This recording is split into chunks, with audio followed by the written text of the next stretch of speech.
Sorry, we were talking about Chicago out there. We were. The gun.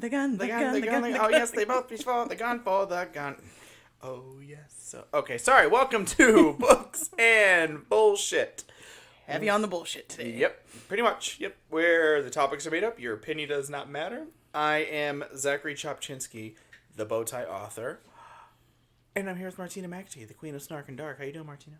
I'm hanging in there. Yeah? Not really, no.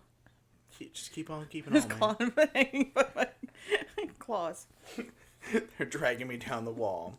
All right, guys, so we're here today with another interview. We're going to jump right into that because I think we got a lot of stuff we're going to go over with Megan Cutler. Megan Cutler is an author and an editor. Spoiler alert, she's my editor. She is also the editor for my publishing company, Seven Sisters Publishing. Oh, see? So, we got a lot invested in Megan. She better not fuck this up.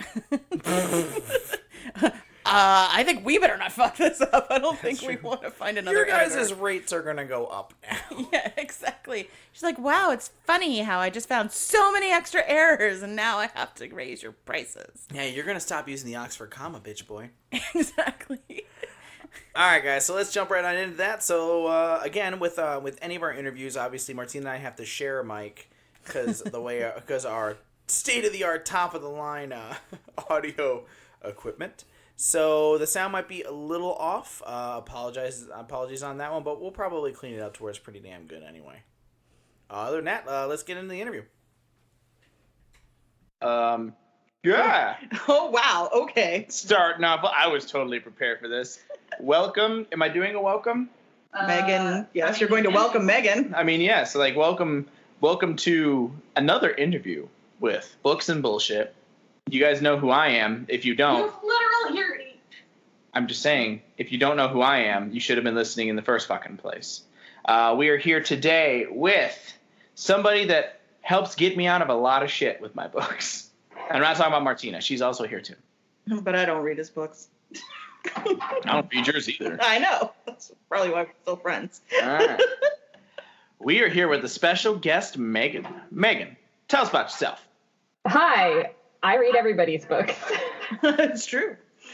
I am both a science fiction and fantasy author, and I'm also an editor, hence why I read a lot of the books. And I'm excited to participate in this interview. She says with much trepidation in her voice. I'm excited to participate in this interview. I mean, I did. It makes it sound like there's a gun to her head and she's reading off of cue cards. I did sit through the warm up, and it was not what I expected. I know, but now you're stretched out and you're ready to roll. I am. I'm in the groove now. I know a little bit better what to expect.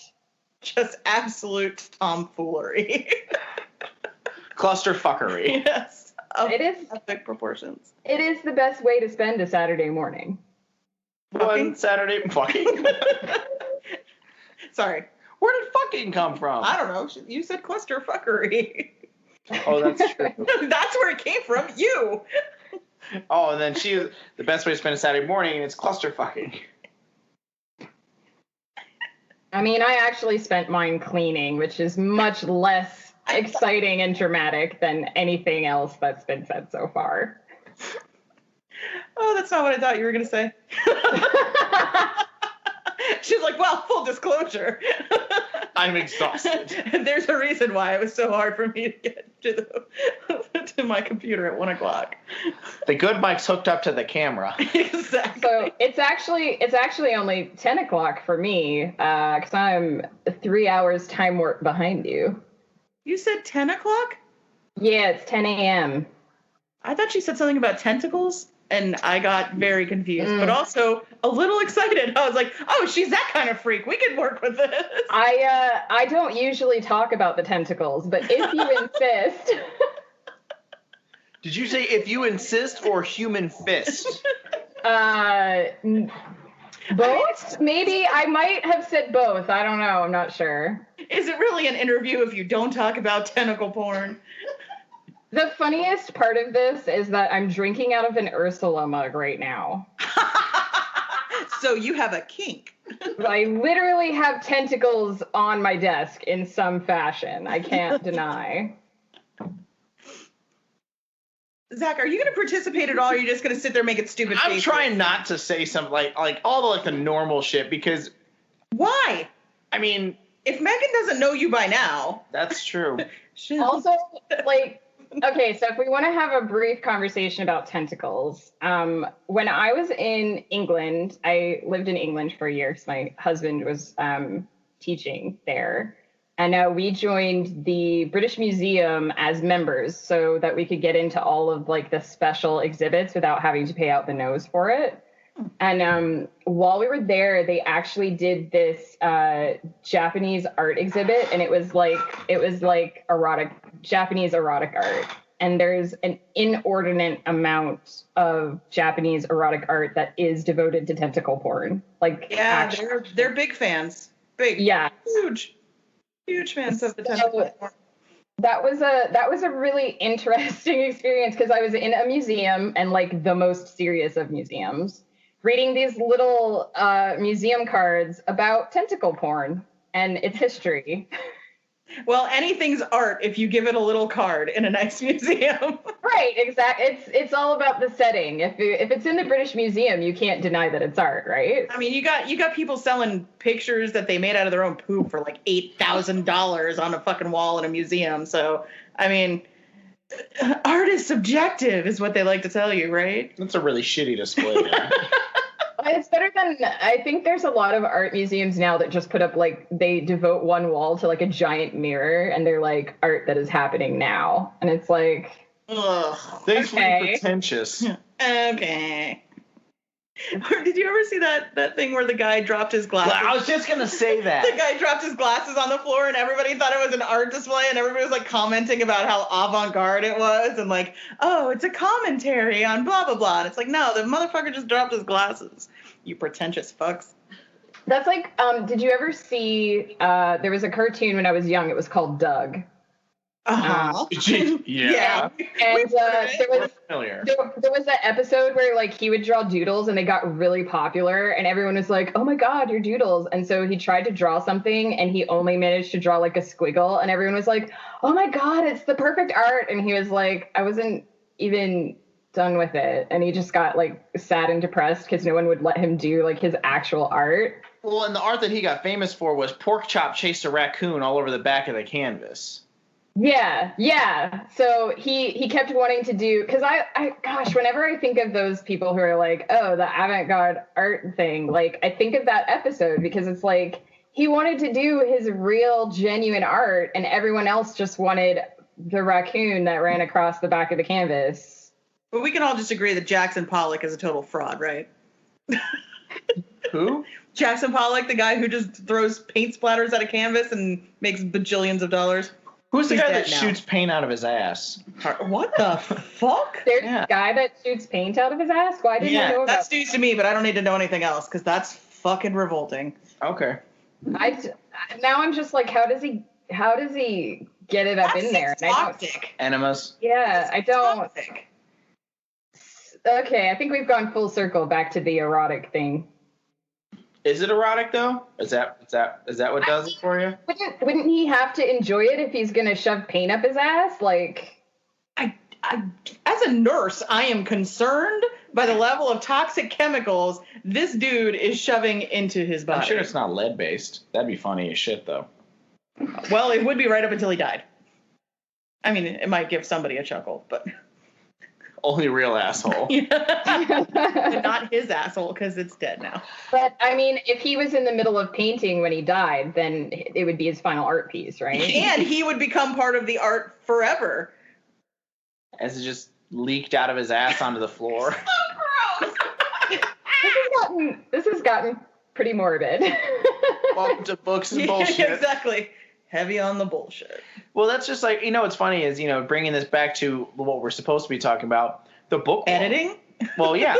But it's just so many, nowadays, in the book community, it's the same thing. You have these books that people are just all about, and you guys know from our private lives together who I'm talking about, but people are hailed as being the best authors since fucking whoever, and they write shit. But they have the right people with the right pretentious crowd that's no, this is the best book that's ever been written, and then they make millions off of it. Same thing in the art community. You'll have some dude shitting on a canvas. Yeah. And some asshole that owns a studio is like, no, this is the best thing that's ever happened in the world since Jesus. And then everybody's like, take all of my money. Well, I also think it has to do with this sort of like level of like people don't want to admit that they sometimes don't understand the message. So somebody who they perceive as being smarter than them goes, this is what he means, and this is why. But they don't understand that, so they just go, yes, yes, yes, that makes perfect sense, of course. Because they don't want to be like, I must be stupid because I don't get it, instead of saying, you're a fucking idiot and you're just making that up. I think you're absolutely right. And I think it goes one step further, because then the person who didn't get it but just wanted to like go along with it, they go to their other friend and try to repeat it. Yeah. But they don't, but because they didn't understand it, they don't actually say the same thing. And it just gets twisted into like, it's like that game Telephone. God damn it, that's what I was gonna fucking say. It's pretentious telephone. Exactly. By the time it gets back to the original person, it's a completely different bullshit. And they've made millions. Yeah.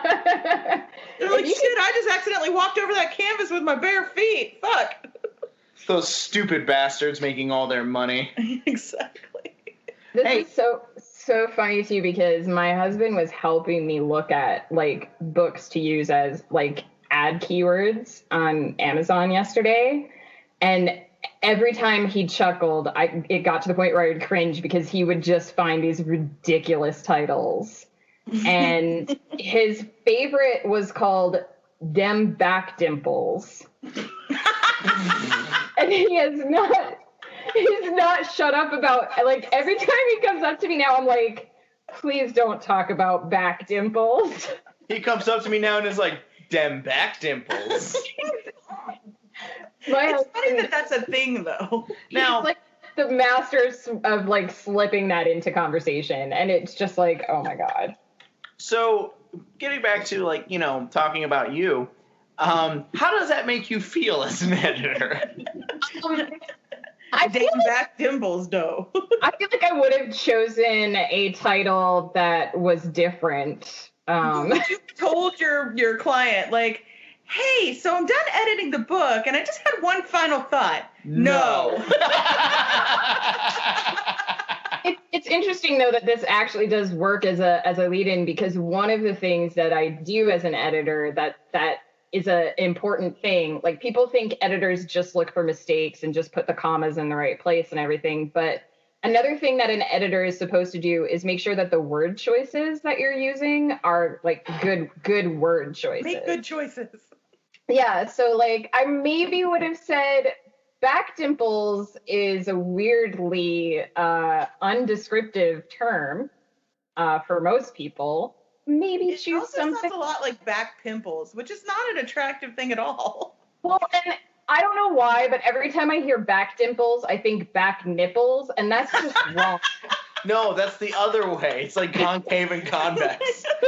Back dimples and back nipples. Nipples. Nipples.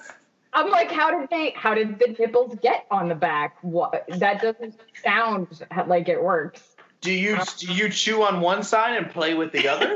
Like, is it like coming and going?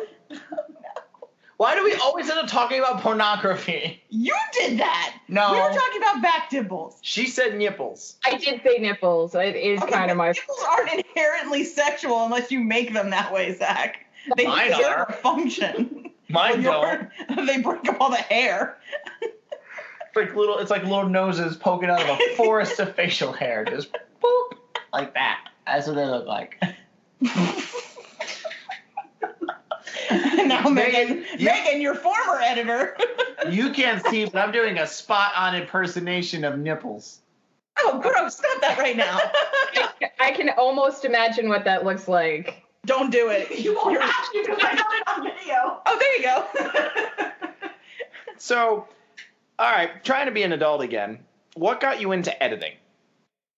So it's funny that it just kind of happened. So when I first started writing, I was, as I'm sure many of the people in this room will understand, dirt poor, and I just couldn't afford to hire an editor. And I knew how important editing was. My husband is an English teacher, who's probably horrified to be hearing half this conversation right now.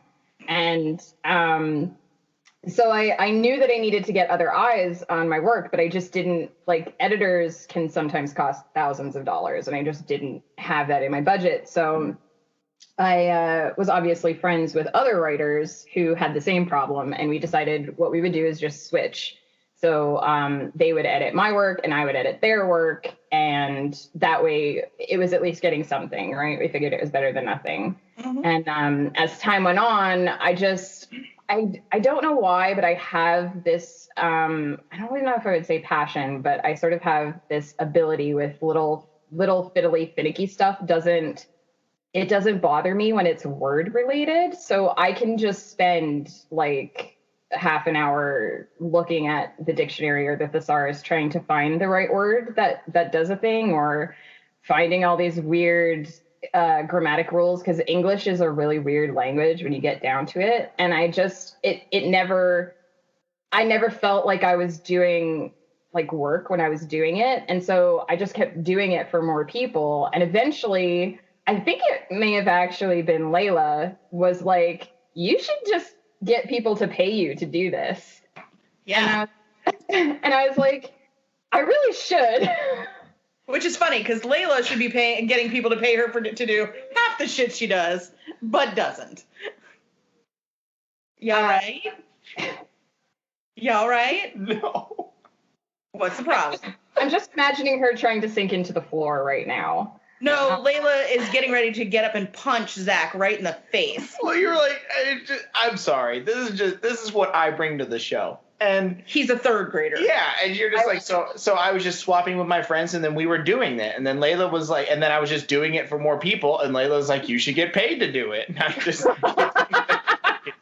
Oh, I see. So now you're a grammar whore, is what he's saying. So you're a grammar prostitute. Every time we say something, it goes through a filter in Zach's head and comes out different. It's like the telephone game. Exactly, only it's a very large porn filter. Yep. So I do have a question. Back to the beginning when you said you started off. What is a pour? What's a pour? I'm not familiar with being poor. Oh, that's when you have to pay for your coffee or Starbucks coffee with pennies. Oh yeah, no, I'm very familiar with that. Oh, okay. Yeah, sometimes I'm still very familiar with that. I'm at the snatch and run game now. Scatter! I just walk into Starbucks and go to the pickup line and just pick up somebody's coffee and leave. Nobody's policing that. When I was picking up your Starbucks, like, it's just sitting there, I walk up and I just grab you like your sandwich and your drink and walk right out. Nobody's like, excuse me, sir, is that yours? That's the thing. You can just camp the mobile order line until someone orders your coffee and then just be like, yeah, that's me. I'll take it. Yeah. Sure. Yes, my name is Stanley. It's a family name.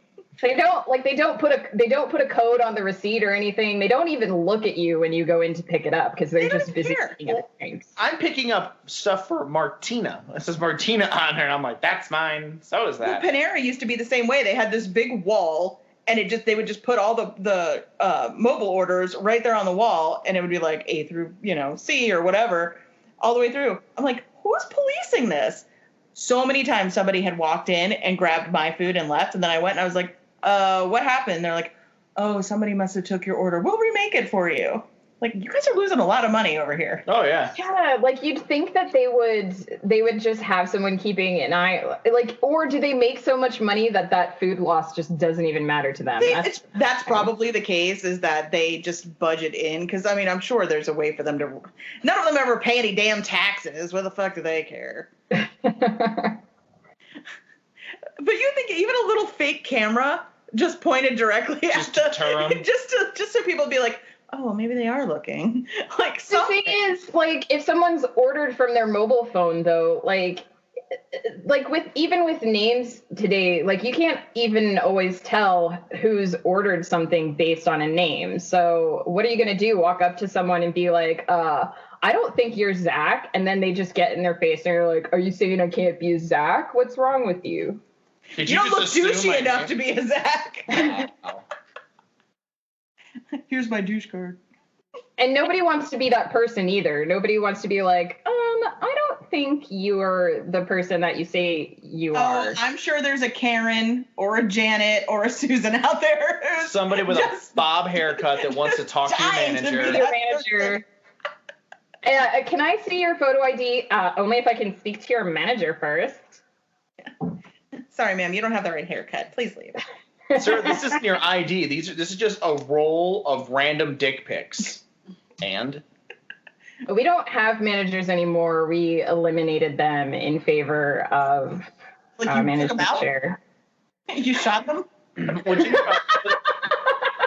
Was it Panera that did that thing where they were trying to do like pay what you think it's worth stores? Oh, I don't think so. Those fuckers are like, we're going to pay what we think it's worth, which is way more than it is. Well, no, I think it was Panera. They opened like 5 or 6 of them across the country, and it was pay what you think it's worth.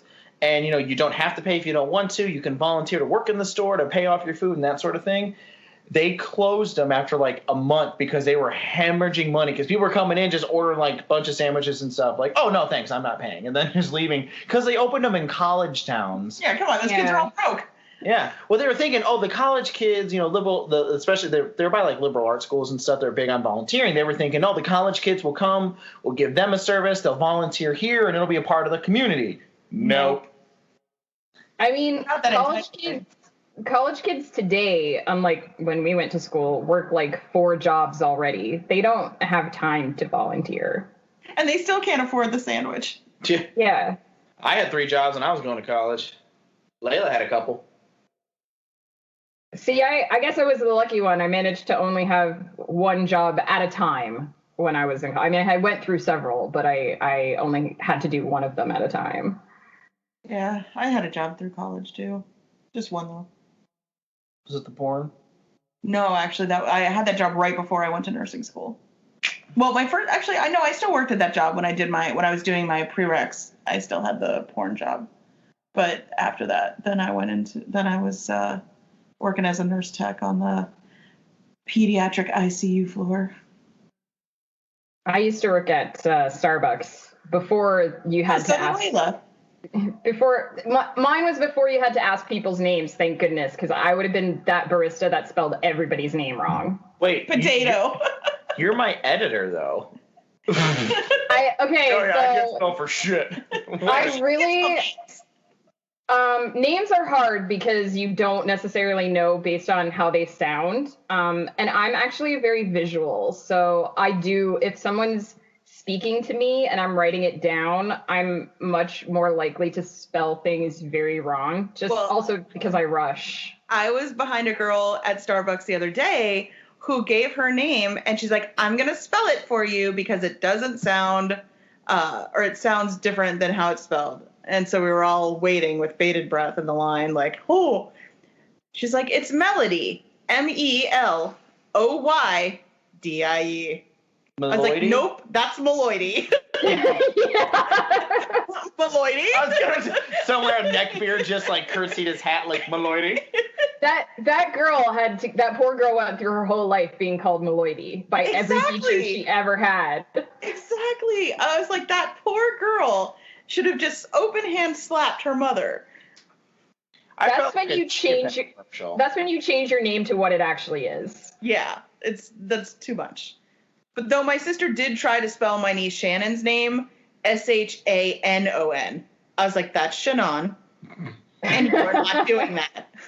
But then my niece is about to have a baby, and his name is Lincoln, and she was like, do we like Lincoln? I was like, don't you dare even attempt to spell it any other way. Yeah. She's like, not like Lincoln Park. I'm like, oh God. Absolutely not. I said, I will knock your ass out and change the birth certificate myself. It should be spelled Lincoln. That's exactly. On the flip side of that, because my husband is a teacher, right? So he's the guy who has to look at the attendance sheet and figure out what your kid's name is. Ron. And then that stuff, Ron. Oh my God, he loves that video so much. That is his favorite thing on the internet. Denise. But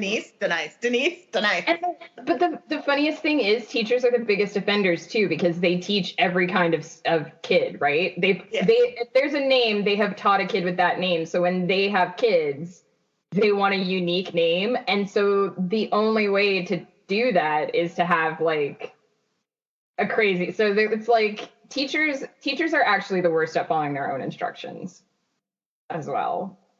So you're saying that your husband's planning on naming any children he has weird names? Well, I can hopefully prevent that because you'd think I would get a say too, because... Well, I would hope so. If you push a child out of your vagina or any part of your body, really, I think you get to name it. Exactly. I think that the vagina card, if we can call it that, is a big one when it's yours, you know. Yes, in this particular case, I think you can definitely call it the vagina card. Is that like the vagina monologues? Yeah, well, you could. Well, I mean, you could pop the top too, like pop because take from the top. It doesn't have to go out the vagina. There's something called a C-section, Zach. Have you ever heard of it? You're looking very confused right now. You like pop the top. I'm like, what the physics behind what that could have meant was just plaguing my thoughts. Because you were still in somebody's vagina. Yes. Sadly. Yeah. Oh, sadly. Yeah, like I look at that like from a literal sense. Like, man, at one point I was in my mom's vagina. As long as you didn't try to go back. No, I pretty much hit the floor running there. I mean, I didn't mean to happen. She fucking dropped me, but Boy, some of your mom jokes just go over like a lead balloon. Because they're not jokes. They're not jokes. They're just sad. Zach's like, I don't need a therapist. I have a podcast. Yeah, it's millennial therapy. Okay, so, is your husband excited for, I'm sure, in the couple years when he's going to get a half classroom full of Daenerys's? I don't know. Do you want me to ask him? Right here. Honey, that's coming in a couple years. Are you excited or terrified in a couple of years when you end up with a classroom full of Daenerys's? We don't have any coming down the pipe. No Daenerys's, no Khaleesi's. It's going to happen someday, though. How do you feel about that? Ambivalent. Like all good teachers. I don't. So there you go. He'll deal with... Great voice for radio, though. Yeah. He'll deal with the Mother of Dragons when she walks into his class. Will he take a knee? Will you be willing to bend the knee? Oh no. Oh no, He's like, never. The first time somebody gets caught smoking behind the gym, be like, who's smoking? Daenerys. Shit. You know nothing, Jon Snow. Anyway, I was like, did you just go fall offline? Like, what happened? So, all right, so now tell us, kind of, we always like to have the opportunity where you can kind of spill the tea. So what are some things that you get or see as an editor that just absolutely pisses you off? Oh gosh, somewhere I have a list of these. She's but, like, wait, let me get my list. The biggest one for me, which is not the one you would expect, is semicolons. I feel like I could write a dissertation on how people don't understand how you actually use a semicolon. Which is ironic considering how many people tattoo them on their bodies. Yeah, well, and it's interesting because the tattoo is actually like, it makes sense in terms of how a semicolon is supposed to be used. Right, but then people don't actually appropriately use them. I only use a semicolon when I'm getting ready to use a conjunctive adverb. Like, I use it before however, and that's about the extent of when I try to use it.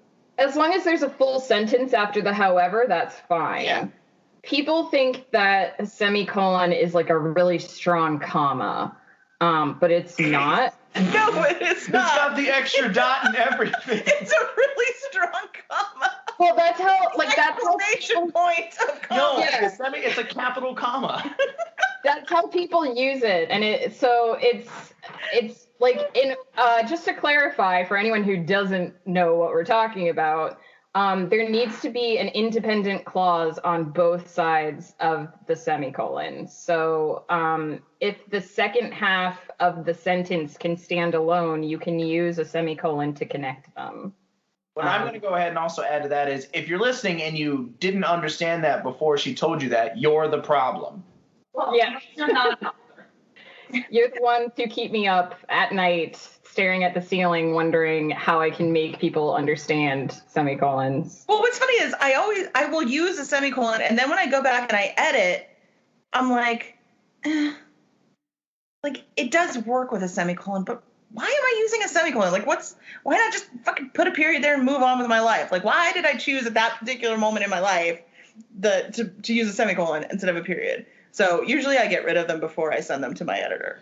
I'm absolutely the same. I also find that, like, I think it's a mood thing, because when I'm editing my own work, I'll find like a page with like 4 semicolons on it. And I'm like, what was I doing? What was I thinking? Dude, when I edit, sometimes my commas make everything I wrote look like it was written by William Shatner. Like, I am a comma commando. I just throw them in every third word like it's a free gift with purchase. I don't know what I'm doing. So, true or false? The Oxford comma. I do not ascribe to the Oxford comma. My husband does disagree with me on that. Or it's also known as the serial comma. I ascribe to necessary commas. So a lot of the examples that get used for, like, in favor of the Oxford comma are sentences where you need a comma because it just doesn't work without it. But if you're listing, like, colors, if you have a list of colors like red, blue, and green, no one thinks blue and green is one color. So you don't need a comma. All right, I stand by that. I'm not saying you're wrong, but I think I have, in a very loud voice, demanded to Layla more than one occasion that we are an Oxford comma out. Like the other day, she made me this really nice, plotted out like post for, like, promotional post for one of my pictures, and I was like, that's great. We're an Oxford comma house, though. You need to fix that one part of that list. So what you're saying is you're condescending to Layla even when you guys are alone. That's good to know. Yes, 100%. Now I will say, Mansplain commas to you. We use Oxford commas in this house. Send your email to. Yeah. booksandbullshit@gmail.com. I don't check the email. I will say, Put it out and we'll read it to you. We're gonna put it on video. That'll be our extras. make him read all the emails that came in without Oxford commas. Zachary's. Dude, I would do that. If we got a shitload of hate mail, I'd read that shit out loud. You heard it here, folks. If you've got some nasty shit to say to Zach, feel free to send it. Bring it on. Books and Bullshit podcast. Is it podcast or Books and BS podcast. yes, @gmail.com. What she said. Attention, asshole. You know who you are. Now, I will say, addendum to that, a lot of being an editor is less about your own opinions on how things should go and more about enhancing what the writer has tried to do. So when I edit Zach's work, I don't take out the Oxford commas. Like, I note that he's an Oxford comma writer, and when I edit, if I notice any missing Oxford commas, I put them in. And I'm sure you have plenty of work to do without the Oxford commas. Wow. Burn. Yeah. I mean, she didn't say that I was wrong, though. I mean, sometimes my silence speaks volumes. The thing is that it goes through Layla before it comes to me. So that's true. She's probably the one who sees and I mean, in fairness, everybody's early drafts are what they are. Yeah. I mean, I've had days where I'm reading through one of my first drafts and I read a sentence and I don't even know what that sentence means. Yep. I don't know. I literally say to myself, I do not know what I was trying to say. What the fuck is this? Yeah. I also do that when I make notes for myself in the middle of the night. I'm like, oh, I need to write this down. And I wake up and I'm like, it's just 3 words that have absolutely nothing to do with each other. And I'm just like, yeah, I missed the mark on that one. Okay. It's funny because one time when I was first starting to write, I went through a lot of projects, and actually it's interesting because editing was something I really, really struggled with in my early when I first started writing. I couldn't I couldn't figure out how to do it. And I think it was because I loved every sentence I wrote. Like, for some reason, once it was written down, it was like sacred, and I couldn't change it. But so I kept moving from like first draft to first draft because I just couldn't figure out editing. And so I had written a fantasy epic that was based on Dante's Inferno. So it takes place in hell, and it's sort of like this journey through the different layers of hell. And I had plotted a sequel for it, and I had written notes telling me like what would happen, but I never wrote the second book. I moved on to another project. And so about 10 years later, when I figured out editing and I actually knew what I was doing, I came back to that project and I was like, I'm going to write this sequel. And I started going through my notes, and literally one chapter had a single sentence. And that sentence was, in order to make the battle sufficiently epic, make sure it lasts for 2 chapters. That was it. That was all I told myself about what was going to happen in that chapter. And I was like, great, what's happening in the battle? It's like, who's even fighting? Why are they fighting? Nope, 2 chapters. More info needed. I was like, just make sure it's 2 chapters long. And I was like, all right, well, I got a lot of work to do on that. Fuck outlines. I don't know. I look back at some of the stuff I wrote early on, and I'm just like, ouch, oh my God, please don't ever let this see the light of day. That's why I'm rewriting my first 4 books. Oh God, that sounds just so... I'm making them one big-ass book. I know, it just sounds so tiring. I mean, I did the same thing. The first, I guess I'm supposed to at some point talk about my books. The first 3 books I published, Island of Lost Rivers, Crossroads of Frozen Eternity, and Sea of Twisted Souls, which make up the Mystical Island trilogy. I had written them with a co-author, and we were both pretty like in early stages of figuring out how to write anything coherent. And so we had like queried to traditionally publish and not really gotten anywhere with it. So we shelved them again for like almost 10 years. And I came back to them and I was like, I'm going to make these books work. And they were comically horrible. Especially given that separation in time too, like. Oh yeah, even the amount of improvement you do in a year as a writer, like imagine going back to something that you wrote even before Gabriel and just being like, who even wrote this? I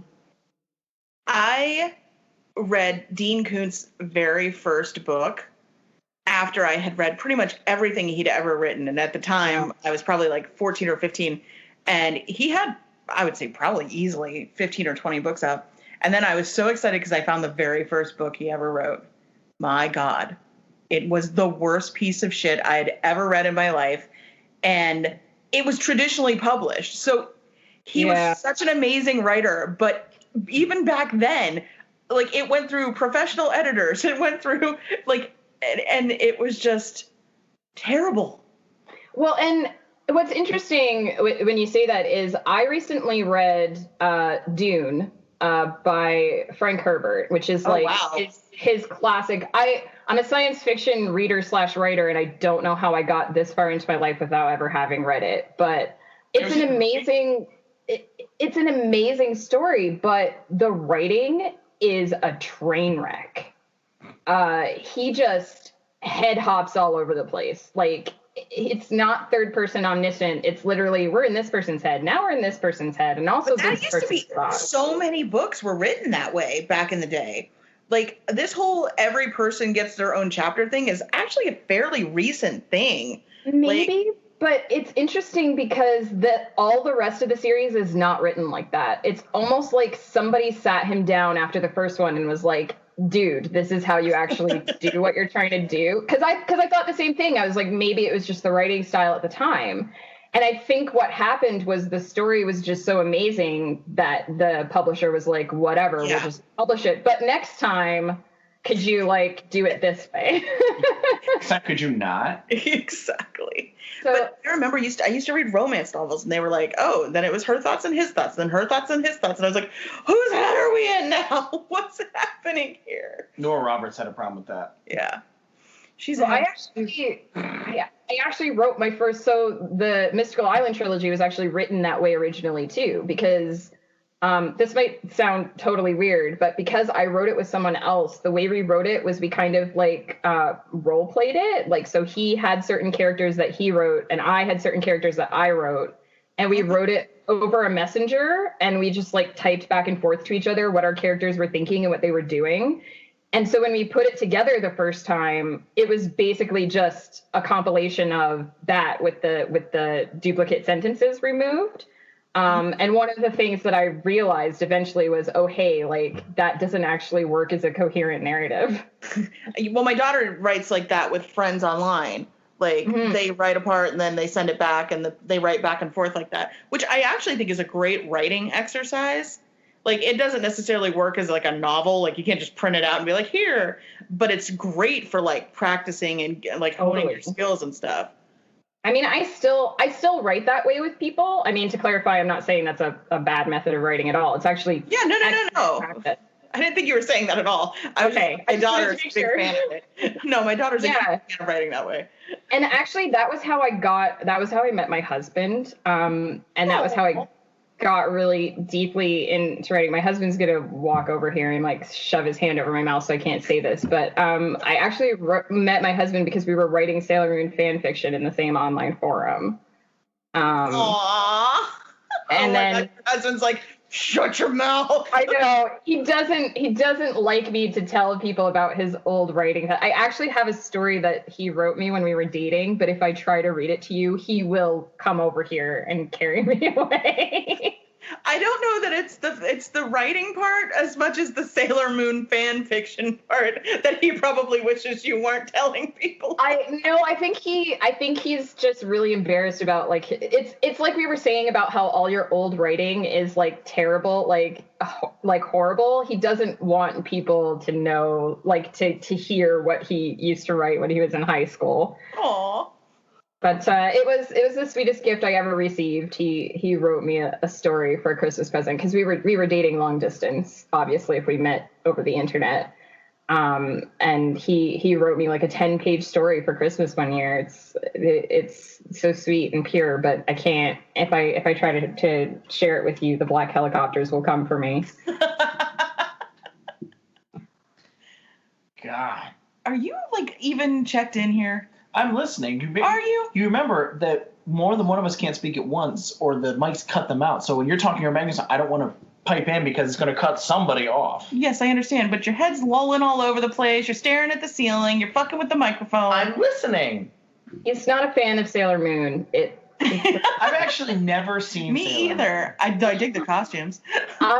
So I grew up on Sailor Moon because what happened was my mom had to like go to work early in the morning, and us kids had to go. Me and my brothers had to go to daycare, so we had to get up at like 5 a.m. And the two TV shows that they showed right before, like when we were eating our breakfast and getting ready to leave, were Dragon Ball Z and Sailor Moon. Or no, it wasn't Dragon Ball Z. It was Dragon Ball, like the original Dragon Ball, and Sailor Moon. And so that was like actually the only reason I got up in the morning and got dressed, was because I wanted to see the episode of Sailor Moon that was on that day. The only quote like anime I've ever seen in my life comes down to Pokemon, Digimon, and Avatar: The Last Airbender. It's like, oh, Avatar: The Last Airbender. Mick used to watch all the time. That was actually fucking great. Technically not an anime because it's Western made, but amazing show. I don't know. Yeah. So I definitely don't know enough about anime to speak on it. I don't even know what qualifies as anime. So anime is made in Japan. It's a form of Japanese animation, and Avatar is, I think, very heavily based on that form of animation, but it was produced in North America by Nickelodeon. Really? Yeah, I used to watch it on Nickelodeon. Well, I used to watch it on Nickelodeon, but I didn't know they actually created it. Yeah, they did. It's like, if you're looking for an example of like how a cartoon can be like really amazing and tell a really amazing story, that is the one. That show is amazing. Also, Mark Hamill, Fire Lord Ozai, amazing. I love that man. I didn't know that. I know Mark Hamill is the voice of the Joker in the Batman cartoons. Oh yeah, he's been the Joker for like 10 years, and it's amazing. And he's the new voice of Chucky in Child's Play. Thank you. I was like, you just told me he was voicing something else. He's in a show called Nightfall. K and I, like the Knights Templar. And my husband and I actually started. Well, he convinced me to watch it because he said, "Oh, Mark Hamill's in it." And then we watched the first season, and Mark Hamill's not in the first season, and I was very upset. And the first season was a total train wreck. If we're talking about writing and mastering the craft, I could actually talk a lot about that. But the first season was a train wreck, but then apparently they hired new writers in between the first and second season. So we watched the first 2 episodes of the new season, which Mark Hamill is in, and he's amazing. He just plays this crotchety old man that kicks ass, and it's the best. So he plays Mark Hamill. He plays Mark Hamill, and he's using a little bit of the Joker voice. It's so perfect because Mark Hamill, best Joker. No, he's really good at it. And one of the other shows that he pops in that I think is hilarious because it's very short-lived is when he shows up in The Big Bang Theory. Oh yeah. Oh, and Wallowitz freaks out. He's like, "It's Mark Hamill." He was in the very beginning of the Kingsman movie as well, which was I have not watched those movies yet, and I'm so mad about I haven't either. I really want to see them, but I couldn't find them on Netflix. So good. Oh. We should totally watch that movie. Maybe that's what we'll watch tonight. Yeah, we need to find a movie tonight. I mean, you can't go wrong with the Kingsman. It's fun. Okay, so now we spoke a little bit about your books. We spoke a little bit about editing, and I know I asked you, like, your editing, like, what's one thing that pisses you off? But now the indie world as a whole, all right? Editing, books, working with other authors, whatever. What are some things that are done really well in your eyes, and what are some things that we are shit at? So it's hard to answer this question because I really think it depends on who you're working with. I think in the indie community, there are 2 kinds of writers, and I don't say this to be a jerk, disclaimer. I think there are writers who are writing to make money because they understand marketing and they know how to make money, and they know how to leverage their ability to tell stories to make money. And there are writers that are more, I think, like us, who everything is a passion project, and we care about every word and every part of the story, and we get attached to the characters, and so our books might not necessarily fit in the best genre or have like the marketing power behind them because they came from the heart rather than from the intellectualism of sitting down and planning out the whole marketing strategy from the beginning. Right. And I think there's merit to both sides, right? People who really know how to go out there and audience build, and they do it, right? They live the dream. But they also sometimes don't necessarily care as much about the editing aspect, right? The aspects that we've been talking about, where you get every little thing perfect because they have a timeline and they want to meet that timeline, and they pump out books like nobody's business. And I think as masters of the marketing machine, they certainly know their stuff. But what I really love about the indie community is the people like us who have that passion for everything that you write, because there's some really, really good stories out there that are just hidden in the sand, and when you find one, it's really special because you get this really amazing experience, and you can tell that it was a labor of love. Even the ones that are people's first books and aren't necessarily the most polished because they were trying to figure out what they were doing, it's still a really good story. And this is going to sound like an awful segue, but that was what really drew me to Zach's Gabriel series. Was I knew that this was his first work because he and Layla had told me.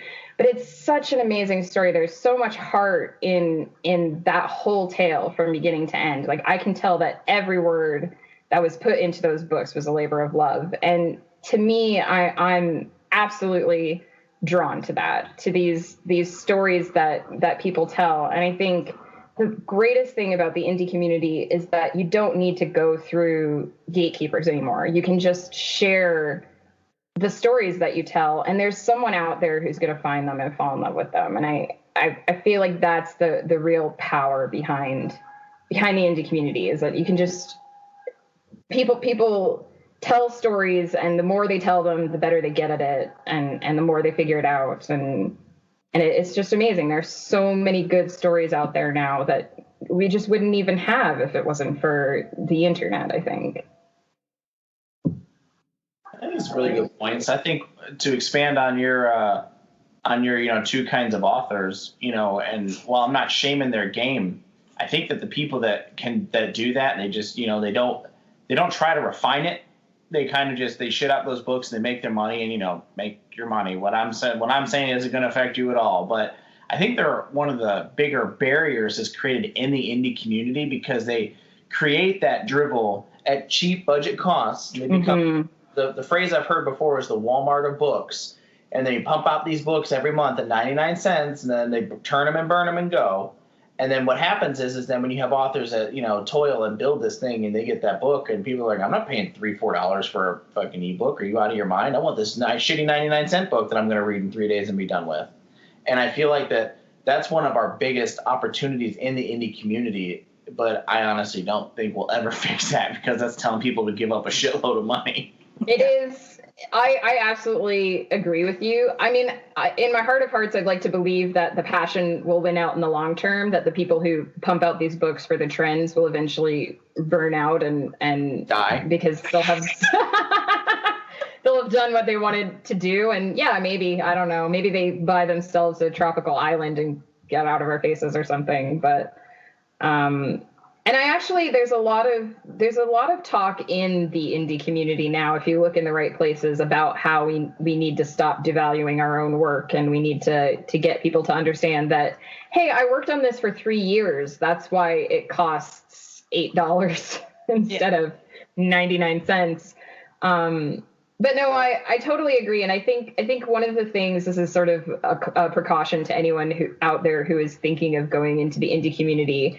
If you're a passionate writer and you're passionate about your craft and you want to tell stories from the heart, you're going to see a lot of advice from people who make money saying, don't write for yourself, and write this way, and do this and do that. And that might not be the best advice for you, because you're not that kind of writer. If you read someone's advice and they're saying, you have to write to the market, and that kills you inside, just don't listen to that advice, because that's not the kind of writer you are. It means that it might be a little more difficult for you to find your audience, but it'll be worth it, because you won't be destroying your soul writing something you hate. Yeah, you always write for yours. What the hell was that? What was that? Anybody else hear anything? Are you okay? I didn't hear anything. I totally heard it too. Okay, not just me then. Okay, I think we need an old priest and a young priest. Yeah, this place might be fucking haunted. But I that's one thing that I always say, and Martina and Layla are gonna roll their eyes because I've said it a million times, is there's a difference when you're I'm a USA Today bestselling author. Well, that. But in this world, there's hobbyists and professionals. And if you're going to grow and try to hone your craft and things like that and become a professional, really focus on that. But also don't, really give it the time to grow. Don't just, kind of just drop these kind of books out there and just shit them out and think there's nothing wrong with them. Take your time and make it what it needs to be before you release it. Well, and think too that if there are these people that me and Zach have been talking about that just pump out books and they make tons of money because people read them. If they have found their audience, think of how strong an audience there must be for your passionate, heartfelt story. It might take you longer to find them because, you're not just shoving things in people's faces for 99 cents. But Zach once you loves to shove things in people's faces for 99 cents. Sometimes it's free. Yeah. Sometimes they're screaming, no, stop it. I think he enjoys that part the most. Wow. There's always consent.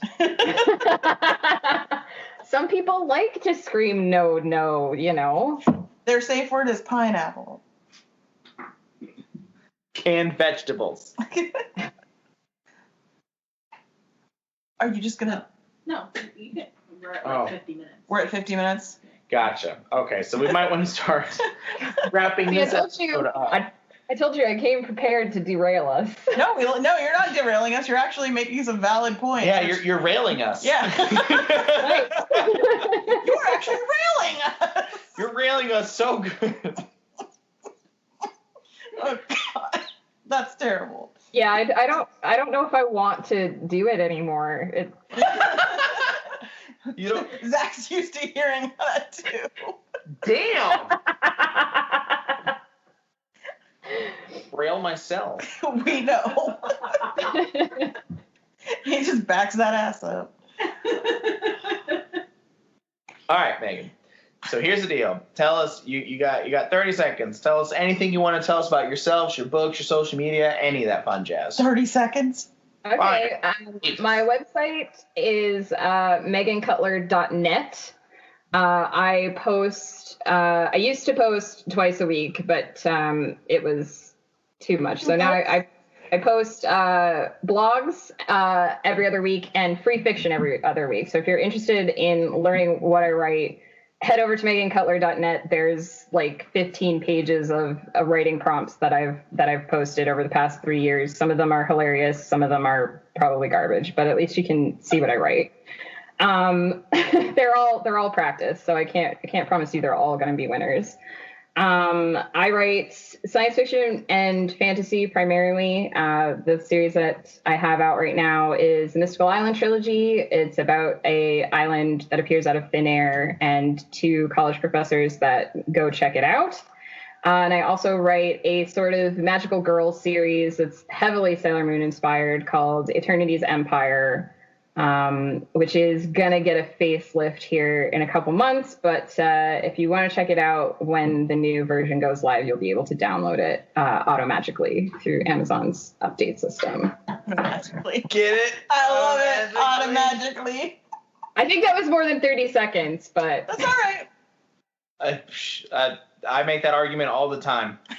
I Except figure if you just talk really fast and then nobody can interrupt you and then you get as much time as you want. it's true. Works for more than just talking. I call him Jackhammer for nothing. I thought it was because I can lift heavy things. Okay, sweetheart. Well, thank you so much for being here and talking to us. Well, not being here, but being there and talking to us. Thank you for having me. It was a lot of fun. I hope that I someday get to go off on more tangents with you. We will definitely happily have you back to tangent with us. Why don't you just fly down here next weekend and we'll do an on-site recording. Can't be that big of a deal, right? If it wasn't like insanely expensive to fly from Canada to anywhere in the US, I would totally hop on that offer. That's because Canada's trying to protect themselves. You don't want to go to the U.S. We don't want you coming back with your USA cooties. What happens to you, Zach?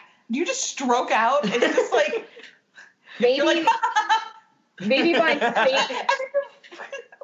maybe by saying cooties, they awakened in that moment. it literally looked like he just sundowned right there. Like he just like he's like and he just his head just rolled to the other side and he was like he's staring at a wall. It's like, are you having an absent seizure? Like, do you need assistance? Blink twice. Like, what the fuck is wrong with you today? No, I was just thinking about that. Like, I was imagining you going back to, like, Canada, and they're like, we smelled the Trump on you. There's like a decontamination unit. They make you take off everything red. Like, hose you down with common sense. Who's the prime minister in Canada again? Justin Trudeau. Justin Trudeau. Yeah, it's like Fucking Tommy. they basically they have like aerosolized cans of his breath. And they just spray you with Justin Trudeau's Show you breath. pictures of him doing yoga and walking in the Pride Parade. They're like, no, this is our values. This is our values. I probably shouldn't say this, but I have friends right now that live in Seattle, and we drive down there to see them, and there's always this feeling for me when we drive across the border where it's almost like things are light again, and It's a sense of impending doom. like like it's almost like something falls away from you when you cross the border, and I mean, it probably does have something to do with Trump. I shouldn't say that, but Please feel free. I don't give a You fuck. say it. We well, know. I just don't want them to take me into the back room the next time I try to come to the States, you know? Why are you putting on the glove that's going up to your shoulders? I swear I don't have Facebook on my phone. Can I cross the border now? If you act like you like it, they'll stop immediately.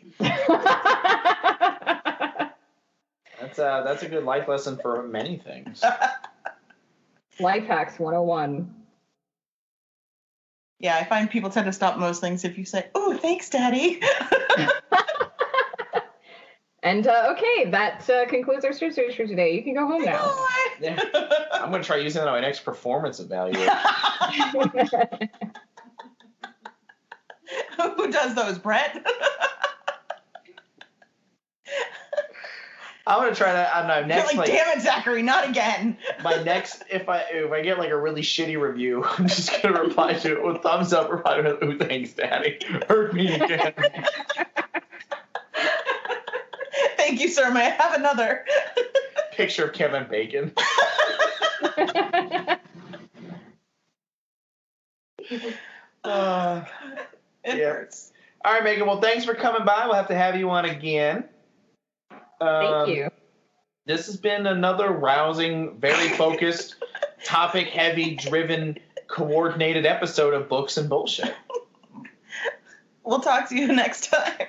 TTFN. Bye-bye. Bye. Although, you say an outro, but I've always thought of myself as a soprano. Such a fucking moron. Woohoo!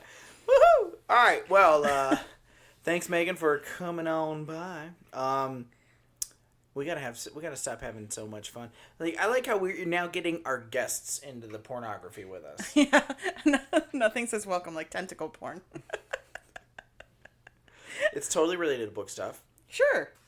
Yeah, we're just And butt stuff. yeah, just All the stuff. We we should have linked that to Lovecraft, and then it would have been. Damn it! All right, we're gonna have to scratch that and go all over again. Sorry, Megan. We're calling you back. All right, Martina, you want to hit him up with our social media? You can find us on Facebook at Books and Bullshit. You can find us, Books and is it A&D on Facebook? It is. Okay, sorry. I don't know why. I just had a stroke there. Sorry.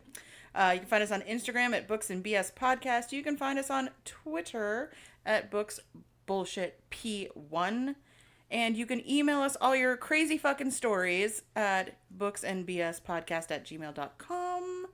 And don't forget to rate, review, subscribe, tell everybody about us. If you like a favorite episode, you could totally download it, and like share it on your social media. We're trying to get paid, yo. You know, it's a really good place to share any of our episodes, any of them, including your favorites, at work. Just put that on your computer speakers and you can walk away. You should walk away straight to HR to collect your last paycheck.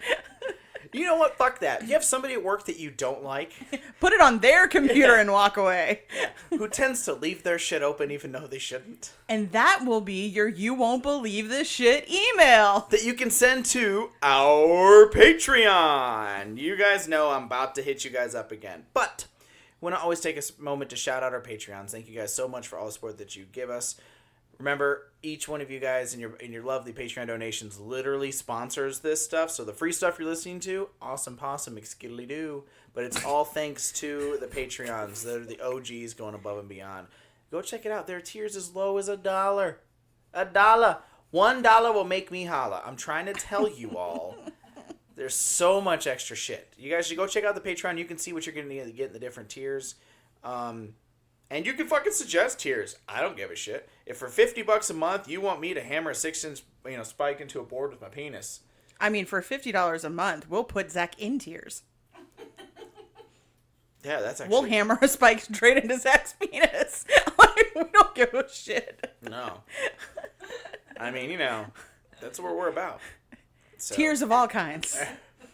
And we're also looking at some really cool mug and shirt swag options as well. So go check out our Patreon, have a little fun with it. And again, we appreciate all you guys that support us, you guys directly pay for gas money and website fees and equipment fees and everything. So thank you so much. Yeah. All right. Well, we're going to get out of here. I'm going to quit hitting you guys up for money. Bye. Bye.